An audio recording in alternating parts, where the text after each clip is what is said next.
I still remember the sound of her laughter that night. Soft, careless, threaded with a warmth I hadn't heard in months. But it wasn't for me. It was past midnight when I came home early from a business trip that was supposed to last until Sunday. My hands still smelled faintly of jet fuel and cheap airport coffee. I wanted to surprise her, Ava, my wife of 6 years, because something in me had been aching for her lately. We'd grown distant, sure, but I thought maybe a gesture, a quiet evening together, could spark something again. The house was dim except for the faint glow coming from the living room. I crept in, half grinning like a schoolboy, ready to see her curled on the couch with a book, maybe a glass of wine. But what I saw stopped me cold. She was on the couch, yes, but not alone.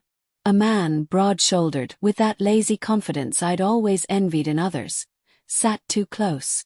Their hands touched, lingered, and then her head rested on his shoulder as her laughter spilled out, warm and unguarded. It was the kind of laugh I hadn't earned from her in a long time. My grip on the suitcase handle tightened until the plastic creaked.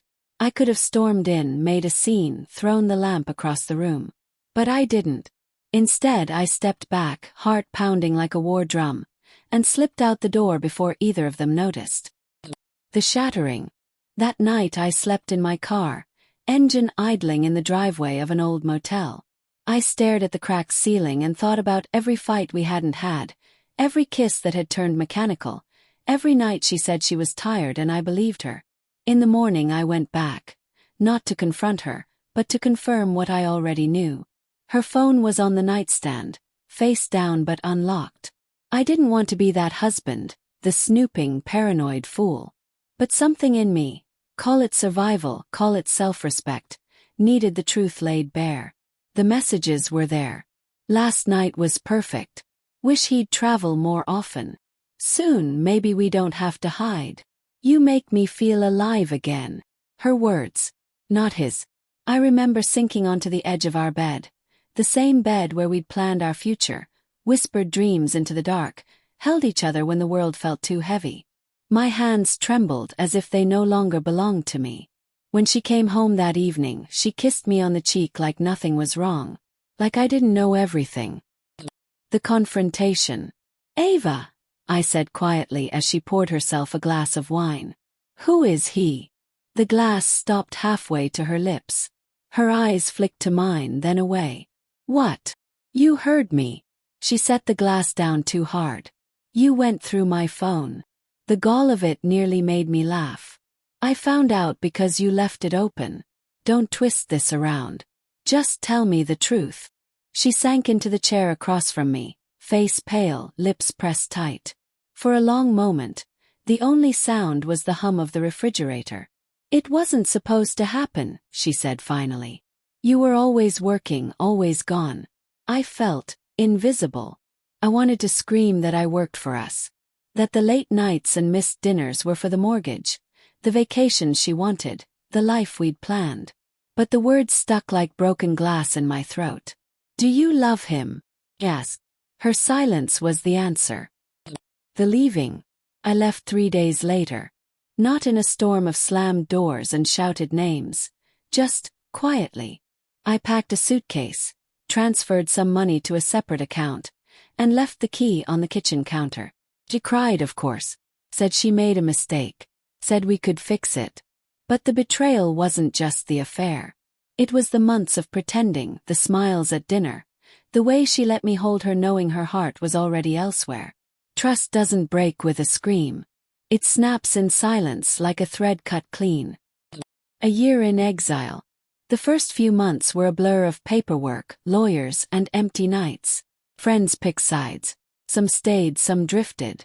My mother told me I was strong. My brother told me I was a fool for not destroying her life publicly. But revenge didn't interest me. Not then. I moved to a small apartment downtown. I started running in the mornings not because I liked it but because it felt like motion, something I could control. I met new people slowly, hesitantly. I learned how to cook meals for one. And sometimes in the dead of night, I still reached for her out of habit. The return. Almost a year to the day after I left, she reached out.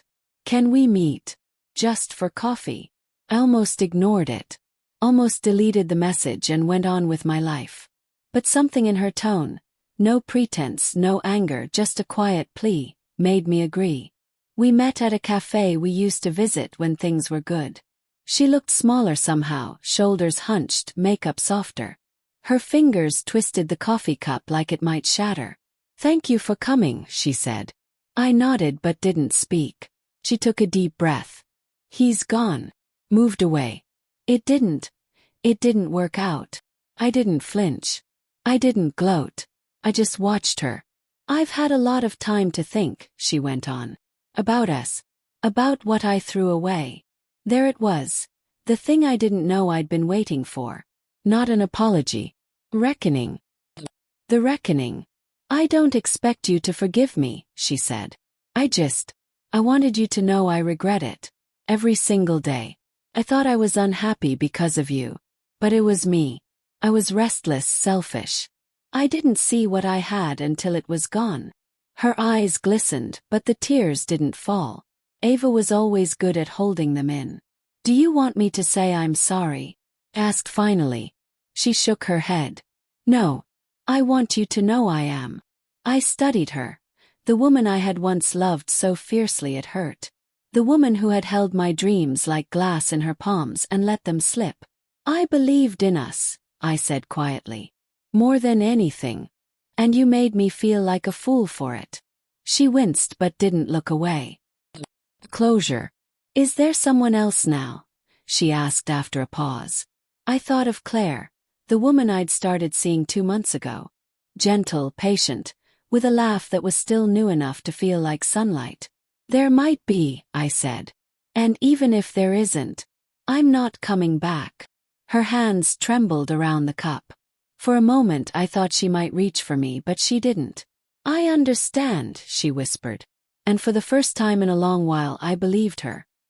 The final goodbye. We walked out together but not side by side. The street was noisy with late afternoon traffic, the kind of day where life keeps moving no matter whose heart stops. She turned to me one last time. "You were the best thing I ever had," she said. And I was too blind to see it. I nodded because there was nothing left to say. As I walked away, I didn't feel triumph. I didn't feel vindication. Just a strange, quiet relief, like finally setting down a weight I'd been carrying long after it stopped belonging to me. A year later. Sometimes late at night, I still wonder if we could have saved it. If I'd come home earlier, worked less, touched her more often just because. But then I remember that night, the laughter that wasn't for me, and I know.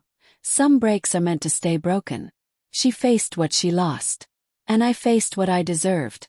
A life not built on pretending, but on truth, even when it hurts. The last thing she sent me, months after that coffee, was a picture of our old house. The garden was overgrown, the paint peeling. "I'm selling it," she wrote. "Too many ghosts." I didn't reply. Because some ghosts are better left behind.